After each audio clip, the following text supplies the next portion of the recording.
తెలంగాణలో రానున్న లోక్సభ ఎన్నికల్లో సత్తా చాటేందుకు కాంగ్రెస్ అధిష్టానం పక్కా ప్లాన్తో సిద్ధమవుతోంది.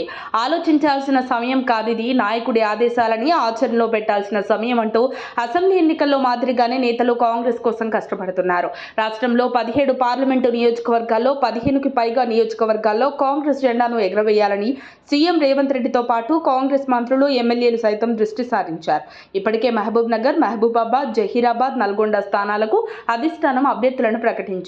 మిగిలిన 13 నియోజకవర్గాల్లో అభ్యర్థుల ఎంపికపై పార్టీ ముఖ్య నేతలు కసరత్తు చేస్తున్నారు.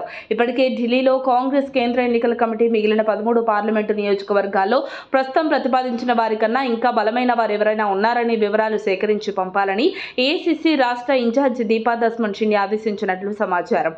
ఇందులో భాగంగా ప్రతి లోక్సభ నియోజకవర్గ పరిధిలోని ప్రజాప్రతినిధులు, పార్టీ నాయకుల అభిప్రాయాలు సేకరించేందుకు బుధవారం గాంధీ భవన్లో సమావేశాలు నిర్వహించనున్నారు.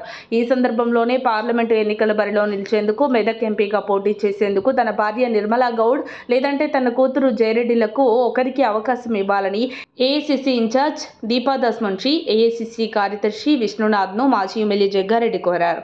గతంలో కష్టకాలంలో పార్టీకి అండగా నిలబడి ఎమ్మెల్సీగా పోటీ చేసి అప్పటి సీఎం కేసీఆర్ జిల్లాలో ఏకగ్రీవంగా కాకుండా ధీటుగా నిలబడ్డారని జగ్గారెడ్డి ఈ సందర్భంగా తెలిపినట్లు తెలుస్తుంది.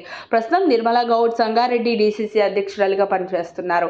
కాంగ్రెస్ పార్టీ అభ్యర్థులను ప్రకటించాల్సిన 13 పార్లమెంటు నియోజకవర్గాల్లో పోటీ చేసే వారి సంఖ్య ఎక్కువగానే ఉండటంతో అభ్యర్థుల ఎంపికపై అధిష్టానం ఆచితూచి అడుగులు వేస్తున్నట్లు సమాచారం. మరి మెదక్ కాంగ్రెస్ అభ్యర్థిగా ఎవరికి ఛాన్స్ దక్కనుందో తేలాల్సి ఉంది. మరిన్ని అప్డేట్స్ కోసం మా కాయ్ టీవీని సబ్స్క్రైబ్ చేసుకోండి. మా వీడియో కనుక మీకు నచ్చినట్లయితే లైక్ చేయండి, షేర్ చేయండి. మీ విలువైన అభిప్రాయాలను కామెంట్ బాక్స్లో తెలియజేయండి.